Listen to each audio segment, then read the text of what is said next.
je rends star. Pascal Cardona s'exprime pour la première fois et dément les accusations de viol. Poursuivi pour viol sur mineur, Pascal Cardona, alias Babybel sur les réseaux sociaux, s'est exprimé pour la première fois. Ce proche du blogueur Je rends star dément les accusations à son encontre. Visé par 2 plaintes pour viol, Pascal Cardona, dit Babybel, est sorti du silence dans une interview accordée au journal Libération, jeudi, 2 semaines après le début de l'affaire. Ce proche du blogueur Je rends star dément les accusations de viol à son encontre. C'est dans le cabinet de son avocat Nîmes que Pascal Cardona a donné sa version des faits aux journalistes de Libération. Autant de calomnies, c'est terrifiant. Ça part dans tous les sens, c'est la cour de récré, ceux des hommes âgés de 51 ans et cadres à France Bleu. Je suis en arrêt maladie. Le 22 janvier, une plainte pour viol sur mineur a été déposée contre lui, proche du blogueur Je rends star, très suivi sur les réseaux sociaux par les jeunes adolescents. Les 2 amis se mettaient en scène sur les différences sur Instagram ou encore Snapchat, où Pascal Cardona se faisait surnommer Babybel.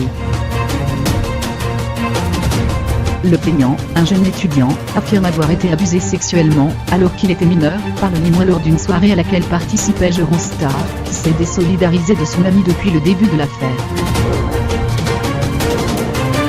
Une 2e plainte pour des faits similaires suivra le lendemain. Depuis, le cinquantenaire raconte avoir été victime de harcèlement. Mon numéro de portable a été diffusé sur les réseaux sociaux, j'ai dû rester en mode avion pendant une semaine, explique l'homme qui se dit éprouvé par les événements.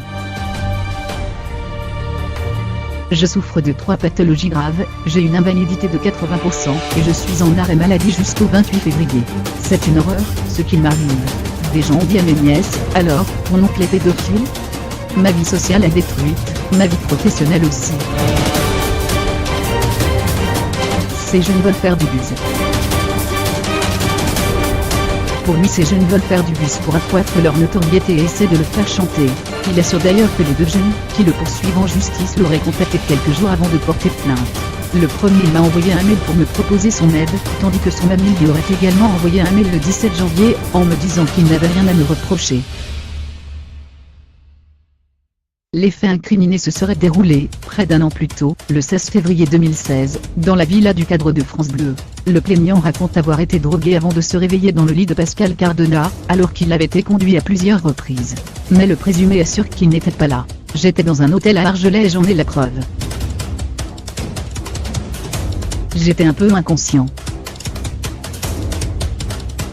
Il reconnaît toutefois l'existence de ces soirées de folie qui se déroulaient chez lui. Je publiais tout sur Facebook. C'est dire qu'on n'avait rien à cacher. S'il a parfois eu des relations sexuelles avec certains invités, il précise, pas avec des mineurs. Regardez, depuis 2 ans, je prends en photo la carte d'identité de tous ceux qui viennent chez moi. Tout majeur.